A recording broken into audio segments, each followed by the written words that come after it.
Hello and welcome to my self-discovery chat with Chantaul Jordan, my very dear friend, who is a wellness coach and a public speaker. And she has taken me a long way in my public speaking, so I'm very grateful to her. And she is coming along to help with a very difficult subject, being a wellness coach. We decided that it is a really difficult thing to go into your guilt and your shame. So we thought we'd have a nice little chat and also do a healing that would be part of a collective healing for everybody at the same time, using Chantaul as representative for this healing session. And you may take your own notes if you want. As you're listening to this, you might find things and thoughts and feelings and memories pop up for you. And this is about your own self-discovery journey to be prompted by some of our discussions and maybe some recollections of my own guilt. So yeah, so we take you on this journey. So yeah.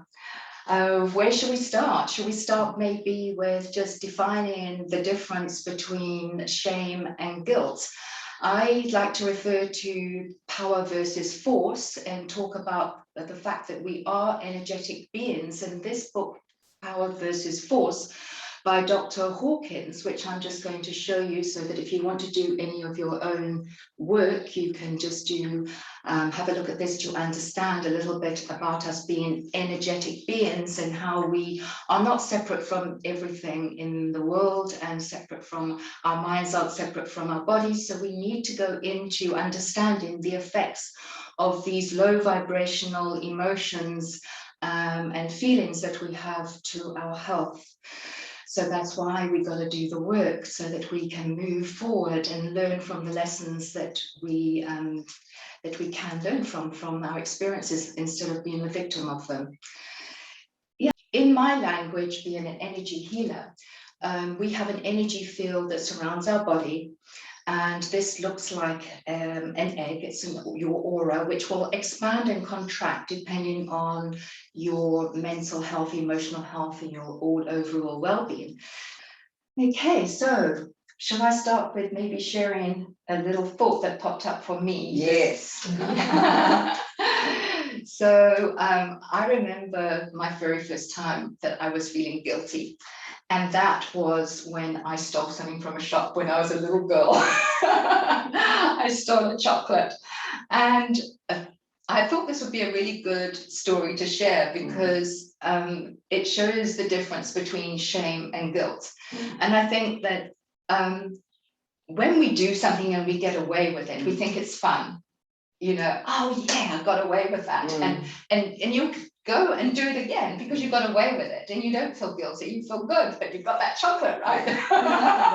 Prize. And nobody found out. But I only stole once and I got caught out.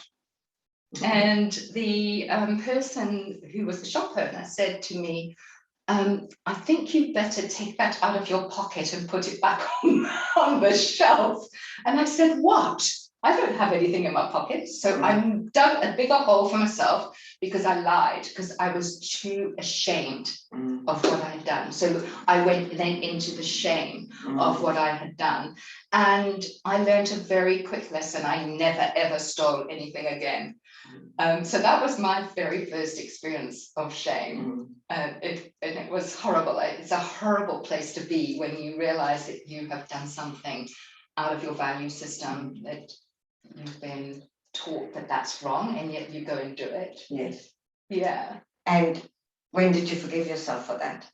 That's a good question. I think I didn't forgive myself for a while because I really did feel very ashamed about what I did. But then I justified it because we do tend to justify things in our mind. Oh, but my friends were doing it and they got away with it, so it's not so bad because, you know, they are doing it. And then we try to minimize what we've done, the wrongdoing of what we've done. And I said, oh no, but this still isn't right. But the thing is, I learned a lesson. So I didn't live in that shame and that guilt, and I didn't punish myself. I thought somehow it is a life lesson, and I maybe had to do that just to experience. I think the brain works like that, in that you need to justify it, as you were speaking earlier. It was a plan because I justified it. Well, move from the negative into the positive in the same way by justifying it. So yours in that case was, what did I learn from it? I learned something so valuable and then I never did it again. That's right. Some people do the same thing over and over and then they just go and confess. They go through the feelings of redemption and then they go out and do it again because it's a habit of doing it. So in other words, they actually get addicted to that feeling of having done something wrong and then, okay, now I'm going to be good. Or diet, okay, now I've just eaten that whole piece of cake or 3 but on Monday I'm going to, so there's always that redemption. And the delay tactics. Yeah, so that seesaw, I think, is also what people get hooked to because they're allowing themselves to go there, but then swing on that endorphin high. Yes. And they actually like that, they're addicted to the redemption. Yes. So yours was a different case because you went in and you learned the lesson. Yes. In other words, you know, what can you learn from your guilt and your shame? Yes. What can you learn from it to equal those scales out a little bit? Because when you justify it to your brain, then your brain's allowed to let it go. Yes. Yeah. What we do is we dig a bigger hole for ourselves because we kind of just don't learn the lesson. So we are, as you say, you will use the word addicted. So when we can get away with something, it feels good. So it's giving you this high, a false high with your endorphins going and everything.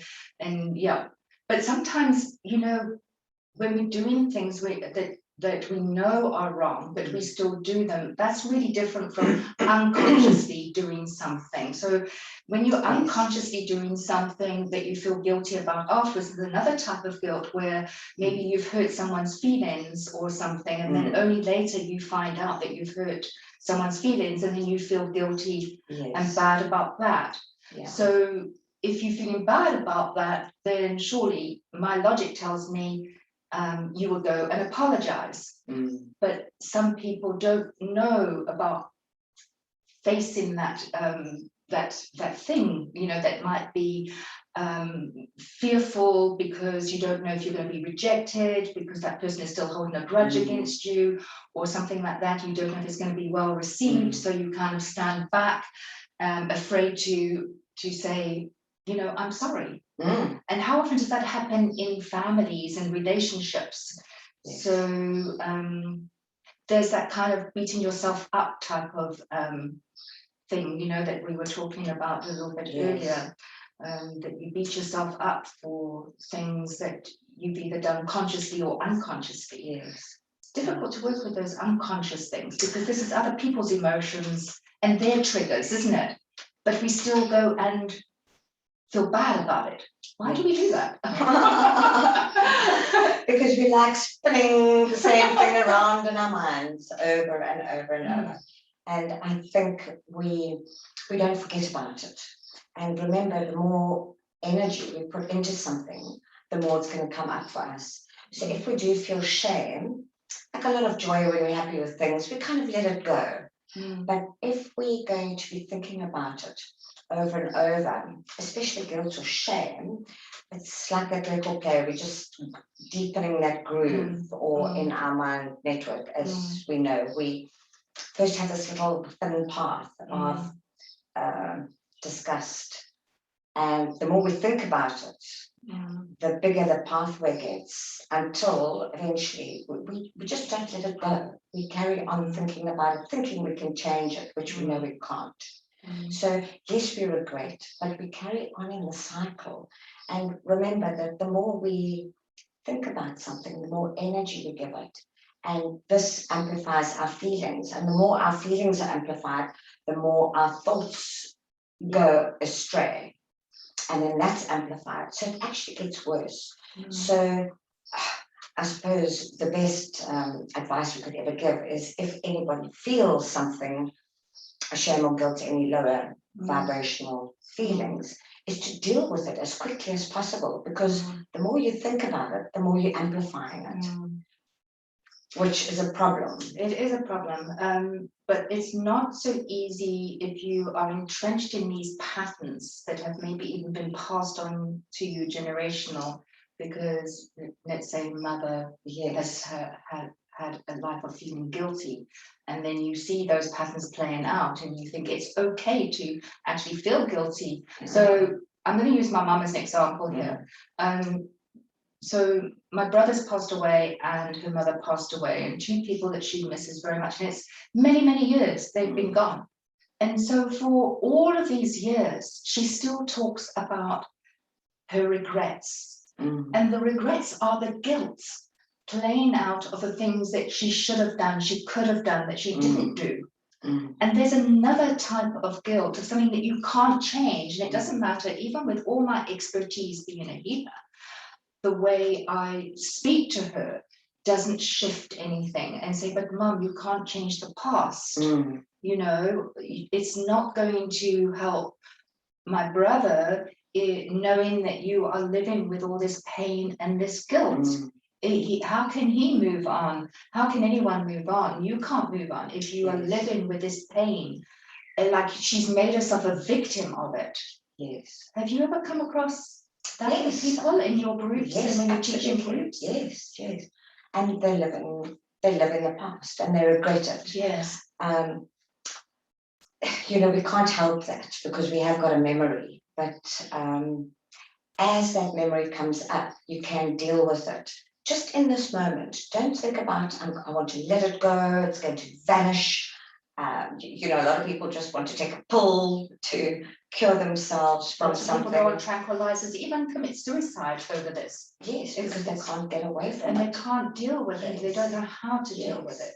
So for me, I don't do anything long-term into the future. It's just right now. Is noticing your thoughts right now and see if you can change that. Yes. So you change it with, we know all the techniques. You either reframe it or you change it into something positive. What you said, I learned a lesson from that. Exactly. So you know, to process. Yeah.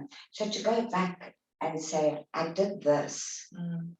Now instead of harping on the negative, choose to focus on a positive regarding that. And I know you don't let go of that pain immediately. There it is. But also you've accumulated, the longer you've carried that pain for, the more thoughts, the deeper the network or the wiring. So if you imagine a path versus a road versus a double highway versus a 7-lane, you know, you've really constructed something really solid. It's not going to disappear overnight. So you've got to, every time that thing comes up, immediately nip it in the bud, say, I have a choice here. I can live in the past, or I can actually be present, be in my reality at the moment, and either take one of these techniques, what I learned from it, and just reiterate that. Oh, I'm so much wiser. I've never got into trouble. I'm so glad I stole that little sweet. It was a small price to pay to learn honesty. And then you slowly start equaling those scales between the guilt and between present moment, because there's nothing worse than being in the present moment. And a lot of people use the analogy of you can be on a beautiful island, a beautiful, peaceful island, but you take your mind with you. You take your mind with you, you take everything with you. So what I do to get people and my clients to start understanding the weight, the burden of carrying this shame and this guilt is to connect with their bodies. So first the mind, but the mind is going to trigger a response in the body. So what I do is I get them first to notice their thoughts. So when you have a thought, it's going to give you a feeling. So let's just say a memory comes back from the past and you think about it, or sometimes you can even hear a song that takes you back. Sometimes you don't even know what it is. Yeah, you don't know what it is. But what you need to train yourself to do is in that moment is say, wow, I've just had this feeling come over my body. What was the thought that preceded it? So you have to go back to the thought and then you ask yourself, is this thought serving me? And if it's not serving you, you've got to change the thought to something that's more positive. And that's where the rewiring of the brain comes in. And it doesn't happen overnight. We know that it takes minimum of 3 weeks on a daily practice to do something before you can change something. And with rewiring the brain, it's the same thing. It takes time, it takes practice, it takes dedication, it takes commitment. It's like you giving us our yoga in the morning. If people don't come, they're not going to get the fitness, the level of fitness. So you've got to work a muscle and you've got to work at these things that bring you down. So if you close your eyes for a moment and you just think of something that, even if you just use your imagination about guilt, or think of someone you know that feels guilty, and for that moment, you just notice what's happening to the body. And you'll notice that it's so heavy. It really weighs you down. It stops you from communicating effectively. You just react and respond with anger. You're angry at yourself, you're angry at the world. You can't probably sleep properly at night. Your whole digestive system is affected. What else? What sort of other typical symptoms have you noticed? Well, you're not being present.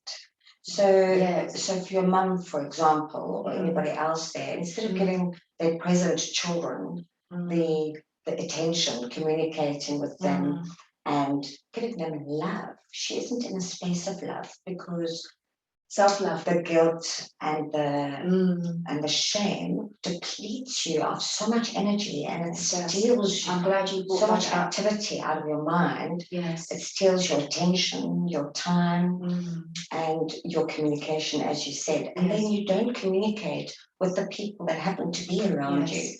So it's really bizarre, if I had to really stand back and look at it, is how we're not in the present moment. We are thinking about it. But where's our thought? It's in our head. Of course. That's the only place it's living, because reality around us, we could be on that beautiful island and you could be having the most terrifying thoughts. But where is that thought? It's just in your head. So I think that's why the meditation is also very good. And also deciding, this is not working for me. Every time something comes up, I'm going to change it. So yes, it's good to go back and to feel it and all that. Once you've done that process once, and now you've worked out a mechanism, a technique, a tool for yourself, you've got to decide every time in those 3 weeks that it takes to change the habit, to make a different and conscious choice. Am I going to be doing something that doesn't serve me, that's gone? Or am I going to live in my head and continue that for the rest of my life without being present and seeing actually what is available around me? Because those situations have gone a long time ago and you can't bring them back, change it, and there's only the regret. So Chantaul, you said something very important, and that's about love. And love and compassion come into it. But first of all, you got to love and accept yourself. So the first stage is to first admit and acknowledge and validate what it is that you're feeling shameful about or feeling guilty about. So acknowledgement is key, number one. You first have to acknowledge it, because there's no point in denying it. No point in denying I'm not feeling guilty, because you're just lying to yourself. And the next step is after validating what it is you're shameful about or you are feeling guilty about, is then to explore, where does it come from? Quite often we go into blame, blaming someone else. They did that to me or whatever. But apart from blaming someone else for the circumstances, there will be a trigger in there that we are taking that upon ourselves, that has got maybe other triggers from other experiences that we've had that might be unconscious, that are triggering a response. So let's say, for example, go back to stealing the chocolate. If I see that someone has, let's say I'm working in an office and I see the printing paper starts disappearing and the pens start disappearing, I might have more compassion and understanding for that behavior, because I've done it myself, but I had forgiven myself. You asked if I did, how long did I carry that for? I forgave myself. And then it's about me understanding they are going through whatever they are going through. They need to come in alignment with their own values and their own integrity and their own morals about, is this right or is this wrong? And it's for me to forgive their actions as well and give them another chance. So number one, if we are beating ourselves up, we're never going to move past anything. Yes. So we got to start with self-love and self-compassion. Do you agree? Self-love and self-compassion. Well, it starts with self, but a lot of people don't love themselves. Exactly. Personally, love yourself. For me, I understand why I always felt uncomfortable with that concept. So I can appreciate myself, I can value myself, I can see the self-worth that I have, you know, in the past, in all my past years, my experiences, the wisdom that's grown. I can really appreciate that. But I can't say I love myself. You know, I think I can like myself and what I'm doing. Sure. But yeah, so that's a Yes. whole different, but you asked Yes. me what it was. Yes, yeah. So, but it's good because the listeners can also maybe relate to what you're saying, because yeah. You know, loving Is it and natural? appreciating yourself is actually a form of self-love. So we're looking at it from slightly different perspectives, but I think it's good that you brought it up, because there might be people struggling with the semantics of the word exactly love. That's all it is at the end of the day. Absolutely. Because there's only two emotions, love and fear, and everything stems off those two emotions basically. So that's all you're left with. So all you need to ask yourself in any moment, am I in love?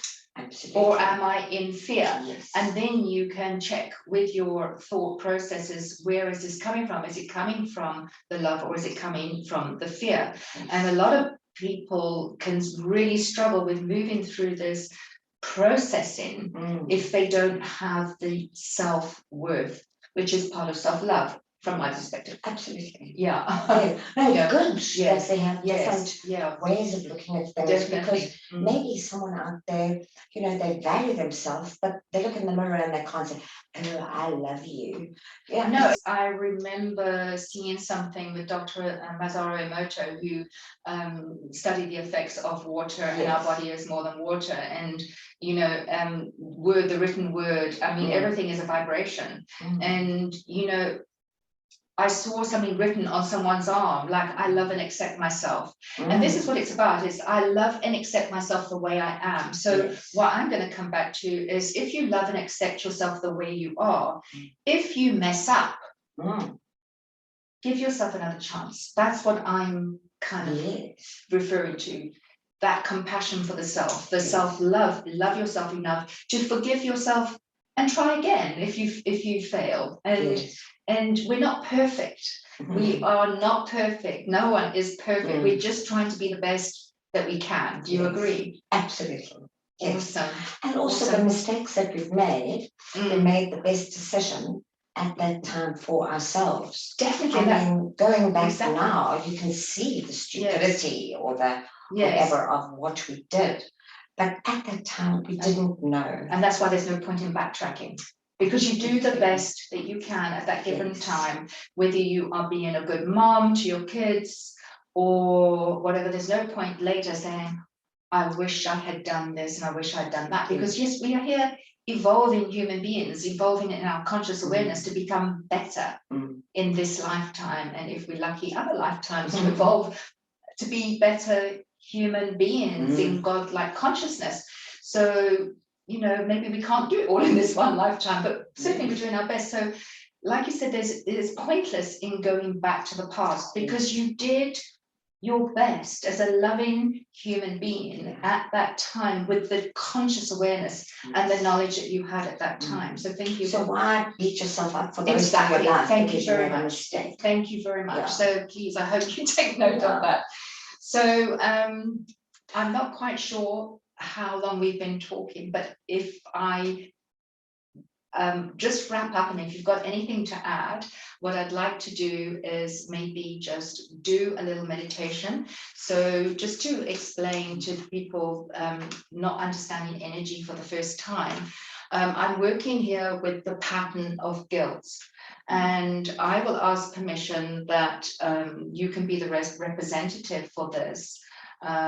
And you will place your hand, your left hand, if it's not too uncomfortable or awkward for you, in there to connect with the energy. But let me just... So this isn't for me, this is for collective So I'm just going to ask if you can be the surrogate for this. But at the same time, being a sensitive being, you may find things might pop up for you for just discussion, not your own stuff, but something might pop up that we haven't spoken about, and you might want to add something.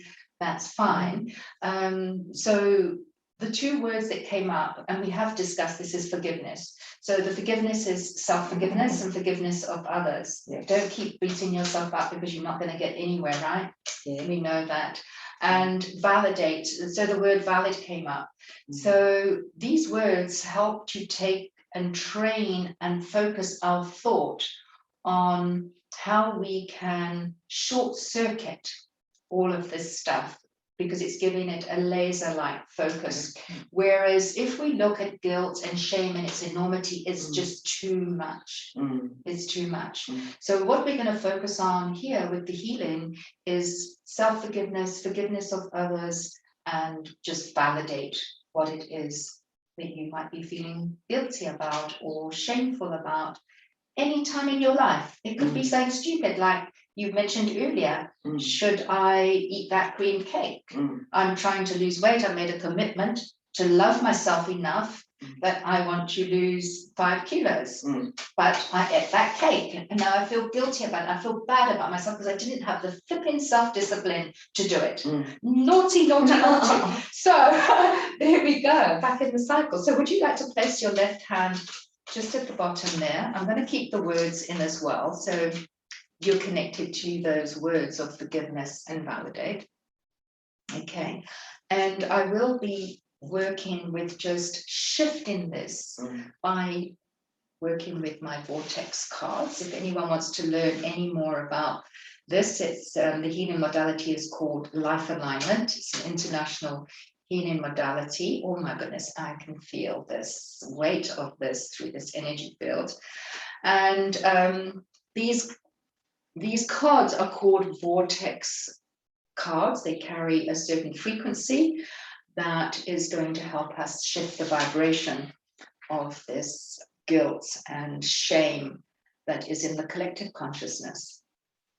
So I'm not going to explain in great depth about all of the cards, but you can go to the website and have a look and see if you're interested in finding out more about these tools. I'm also a teacher of this healing modality, and my website is www.christinehardy.co.za. Let's just see. We still need to just spin that a little bit more. So while I'm doing that, I'm just going to recap on some of the things that we spoke about. And if anything else pops up for you, Chantal, and you want to add in, that would be great. So we spoke about being in our integrity. And when we are in our integrity, our energy field is resonating out in pure love, and we feel love for ourselves because we are in our integrity, and our self-worth is intact because we've honored ourselves, right? Yeah. And it's about honoring others as well. Don't do unto others what you wouldn't, or don't do yourself and what you do unto others. How they go, yeah. Okay, so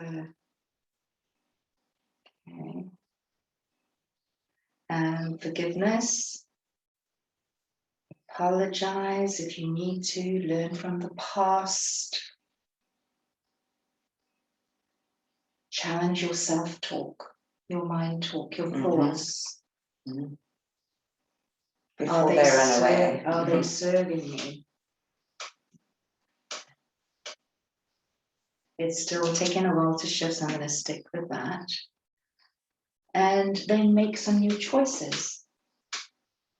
So the new choices could come like by way of a positive affirmation.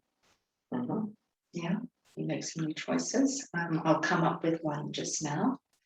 Don't internalize all your stuff, because that just makes you feel sick. It has very severe health consequences if you just hang on to this stuff. And some people are hanging on to it for years, a lifetime, absolute lifetime. So in other words, stop beating yourself up. Okay, so I'm going to come up with a positive affirmation. But before I do that, if anything else is coming up, Chantal, that you would like to add. Well, forgiveness, one also has to forgive oneself and others. And then there's that beautiful Ho'oponopono. Yes. You know, I'm sorry. Please forgive me. Yes. Thank you. I love you. Yes. It's a beautiful process, but to do it for others and yourself. Yes. And another one is, I love and accept myself just the way I am. Yes. Yes. So Louise had. They use it in the emotional freedom tapping technique. Okay. I love and accept myself just the way I am. Right. Yeah. It's feeling much lighter now. So as I'm sealing in the changes we've made to the DNA structure of this, I'm going to say the positive affirmation. So as I'm saying it, maybe you would just like to integrate that into your body, just to know and sense how it feels for you. Maybe as I close my eyes. Yeah, that might be quite nice. And anyone else who's kind of tuning into this energy right now might like to just tune into their bodies as well. And maybe just do an internal scan of your body and just see if you can notice any dark areas of guilt or shame lurking anywhere. And if you do, just take a nice deep breath into that area and then just release it with the out breath.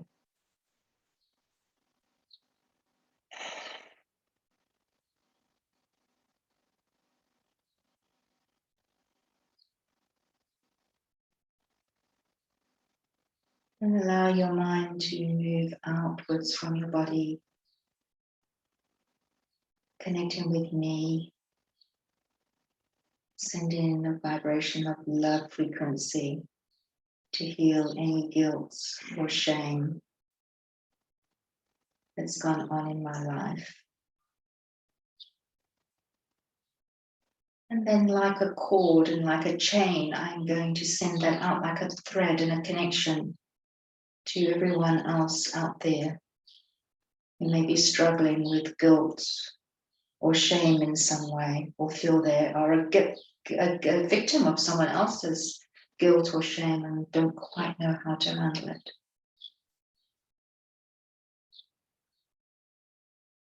And the thing is to remember, nobody is perfect. We're all on our journey of personal growth, self-discovery, to make ourselves into more loving human beings, to be better versions of ourselves.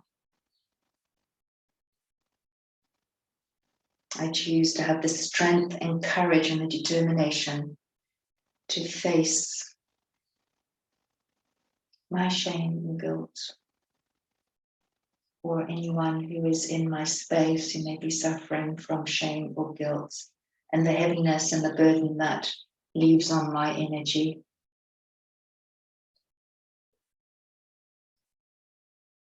And I'd like you to affirm out loud or in your mind, I clear and release all my conscious and unconscious thoughts and feelings of guilt and shame. I clear and release all my conscious and unconscious thoughts and feelings of guilt and shame.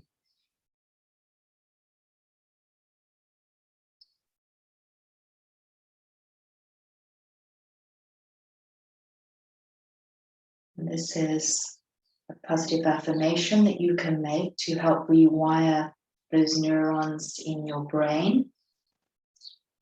But as you are doing it, there isn't much point in just saying it without feeling it. So you need to bring in the feeling of that already manifesting in your body. So the breathing is very important, the visualization very important, just to make sure you are shifting anything that you can sense or feel in your own body first. It all starts with us, you and me.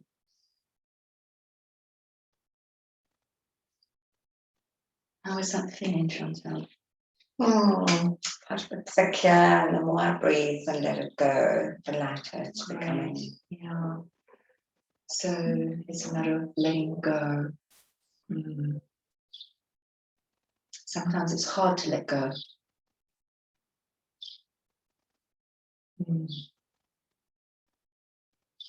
So maybe even affirm, I choose to let go. I think choosing is the most important, and deciding what kind of a life you want. And if this, I take my hand off. Yes, if you can. Yeah. Does it serve me or not? Because, and the feeling's not going to go away immediately, but I think the more we do it, the better it will get. And every time it comes up, just for this moment, what do I choose now? Yes. And eventually the one day becomes a week, becomes a month, becomes a year. And you think, oh, that feeling isn't that strong anymore, because that feeling is amplified. It amplifies the thought, it amplifies the feelings, and it's just a bad cycle. Yes. So to try and stop it and just choose something different. Thank you. Now. I think that's a really good place to end, and just ask all of you to please, in any given moment, when you feel overwhelmed by any of these emotions, that you just remain present in the moment and ask yourself, what am I choosing for myself right now in this moment for my highest good? Thank you for that. That's awesome. And thank you for joining the self-discovery group. And if you would like to take it further and have any personal sessions working on this issue in a more private capacity to help facilitate you further, we are here to help you. Yeah, thank you.